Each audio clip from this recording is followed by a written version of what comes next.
তাহলে জামাত ইসলামী চাঁদাবাজের বিরুদ্ধে, সন্ত্রাসের বিরুদ্ধে, দখলদারদের বিরুদ্ধে কথা বললে আপনাদের মন খারাপ হবে কেন? বরং আপনাদেরও তো সুরে সুর মিলিয়ে বরং আরো এক ধাপে গিয়ে এ ব্যাপারে ভূমিকা পালন করা উচিত ছিল।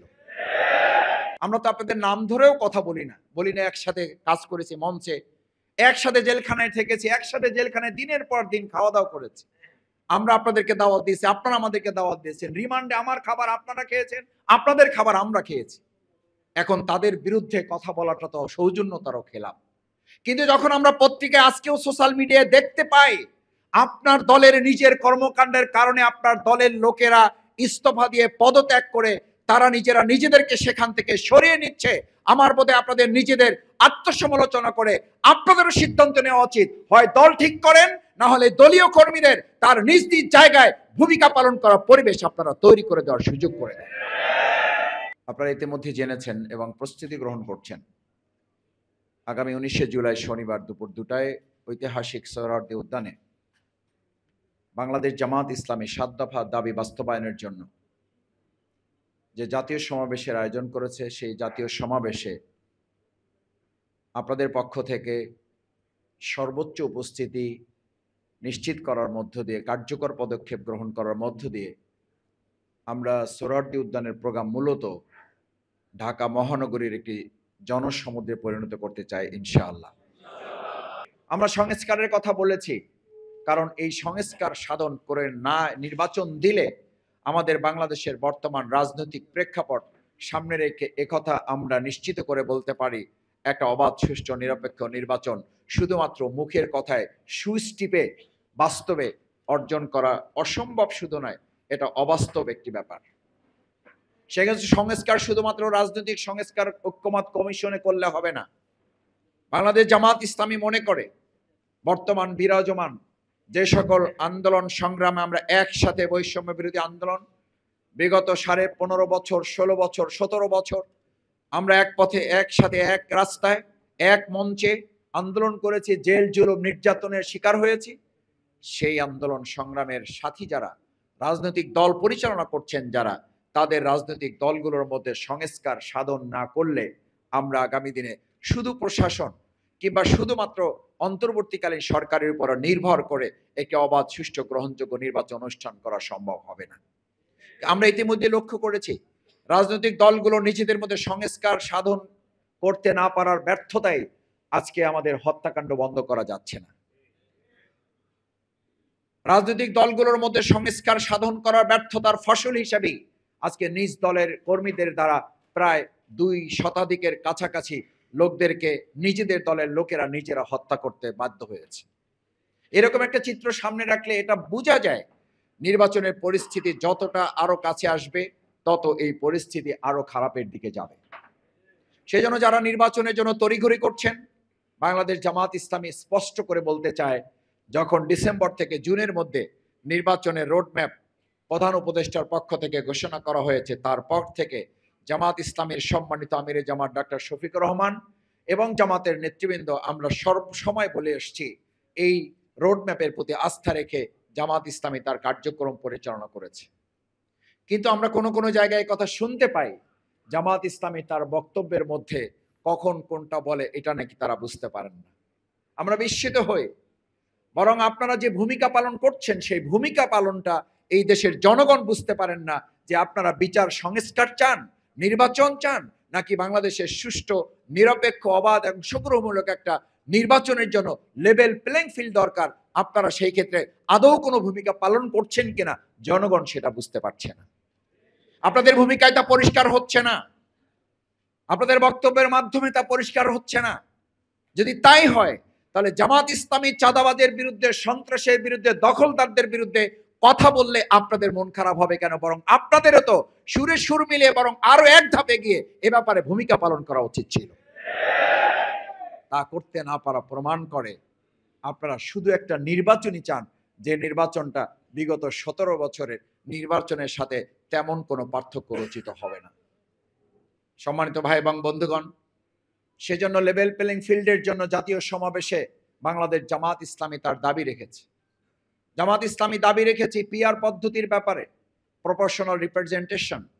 এই বক্তব্য তো শুধু জামাত ইসলামীর নয়, কেউ কেউ যখন কথা বলেন তখন সত্যি দুর্ভাগ্যজনক মনে হয় যে কিছু এতিম, কিছু ছোট দলেরা শুধুমাত্র না বুঝে এই কথা নাকি তারা বলে।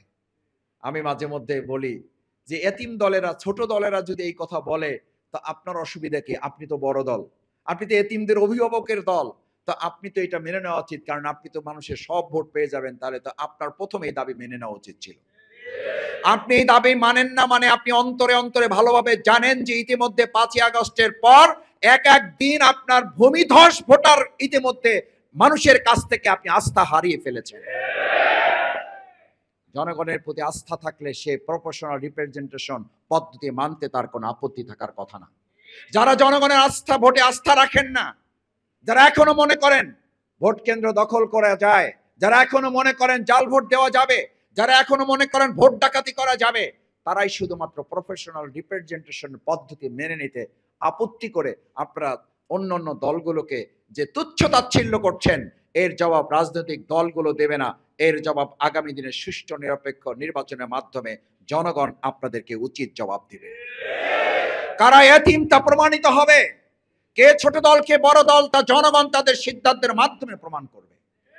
সেজন্য প্রপোর্শনাল রিপ্রেজেন্টেশনের ব্যাপারে আমরা কথা বলেছি। আমরা লক্ষ্য করি ঢাকা সিটির নগর ভবন দখল করে জনগণের সেবা করার জন্য খুব উঠে পড়ে লেগেছেন কেউ কেউ, কিন্তু জনগণের সেবা করার জন্য যখন আমরা স্থানীয় নির্বাচনের কথা বলি, জাতীয় নির্বাচনের আগে, তখন তারা বলেন আমরা নাকি ষড়যন্ত্র করি। এই যে দ্বিচারিতামূলক আপনাদের ভূমিকা, এই ভূমিকা জাতির কাছে স্পষ্ট নয়, জাতির কাছে রহস্যজনক। একই সাথে আপনারা বলেন নাগরিকের সুবিধা নিশ্চিত করার লক্ষ্যে আমাদেরকে শপথ দিলেও আমরা চেয়ারে বসবো, শপথ না দিলেও আমরা চেয়ারে বসবো। আমরা তো সেটাই বলেছি যে নাগরিকের সুবিধার জন্য জাতীয় নির্বাচনের আগে স্থানীয় নির্বাচন দরকার। আপনি শপথ নিয়েই বসেন, আপনার মাননীয় শব্দটা সাংবিধানিক বাধ্যবাধকতার মধ্যে নিয়েই বসেন। যার কারণে তো আজকে এতটা লজ্জিত হতে হলো, একদিন মাননীয় আছে আর একদিন কোন আন্দোলন সংগ্রাম ছাড়াই মাননীয় বাদ হয়ে গেছে।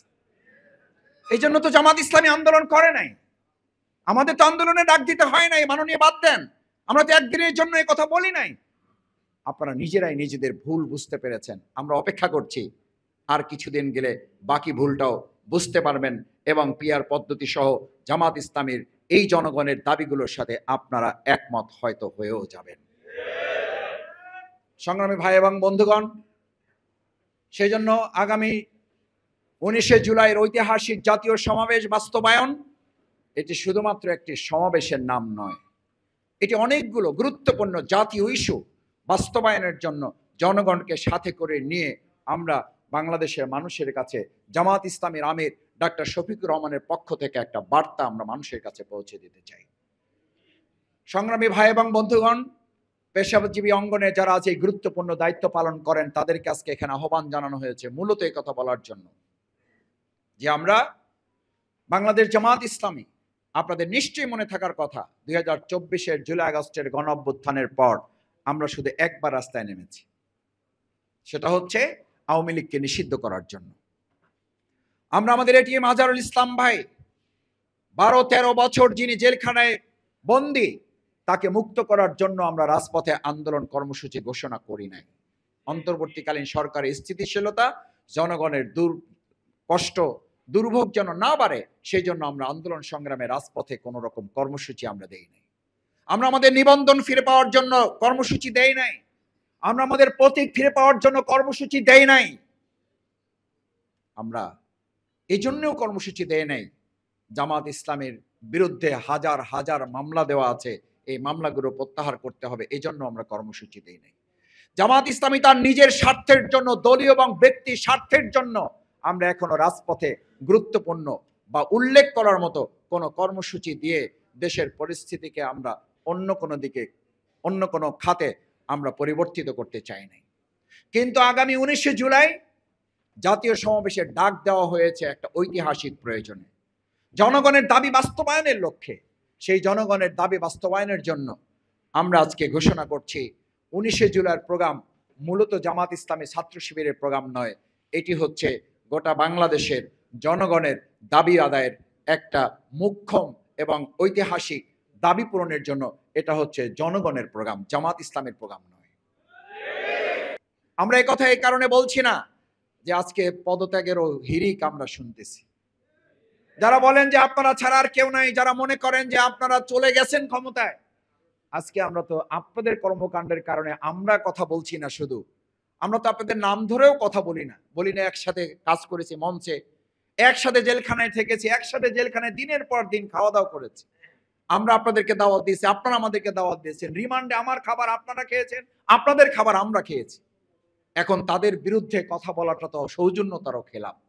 কিন্তু যখন আমরা পত্রিকায় আজকেও সোশ্যাল মিডিয়ায় দেখতে পাই আপনার দলের নিজের কর্মকাণ্ডের কারণে আপনার দলের লোকেরা ইস্তফা দিয়ে পদত্যাগ করে তারা নিজেদেরকে সেখান থেকে সরিয়ে নিচ্ছে, আমার বোধে আপনাদের নিজেদের আত্মসমালোচনা করে আপনাদেরও সিদ্ধান্ত নেওয়া উচিত, হয় দল ঠিক করেন, না হলে দলীয় কর্মীদের তার নিজ নিজ জায়গায় ভূমিকা পালন করার পরিবেশ আপনারা তৈরি করে দেওয়ার সুযোগ করে দেন।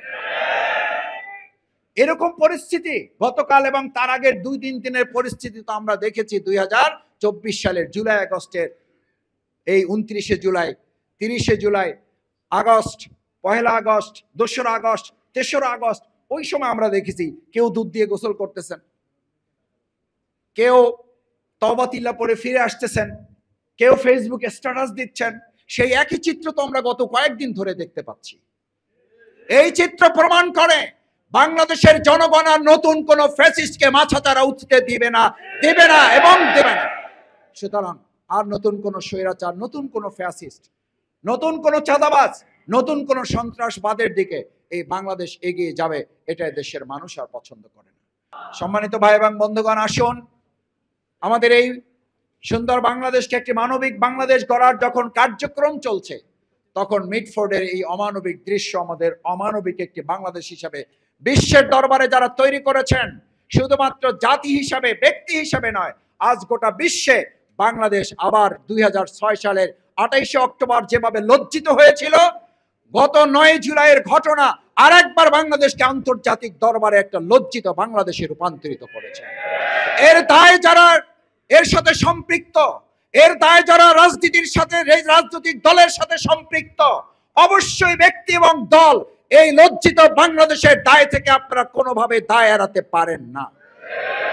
আসুন আমরা সেই মানবিক বাংলাদেশ বিনির্মাণের লক্ষ্যে আগামী 19শে জুলাইয়ের সমাবেশ হবে বাংলাদেশের মানুষের মানবিক রাষ্ট্র বিনির্মাণের সুন্দর বাংলাদেশ, সেই প্রত্যাশা ব্যক্ত করে সেই বাংলাদেশ বিনির্মাণে, সেই 7 দফা দাবি বাস্তবায়নে আপনারা ভূমিকা পালন করবেন, সেই প্রত্যাশা ব্যক্ত করে আমার কথা শেষ করছি। আল্লাহ হাফেজ। বাংলাদেশ জিন্দাবাদ, বাংলাদেশ জামাত ইসলামী জিন্দাবাদ। আসসালামু আলাইকুম ওয়া রাহমাতুল্লাহি ওয়া বারাকাতুহু।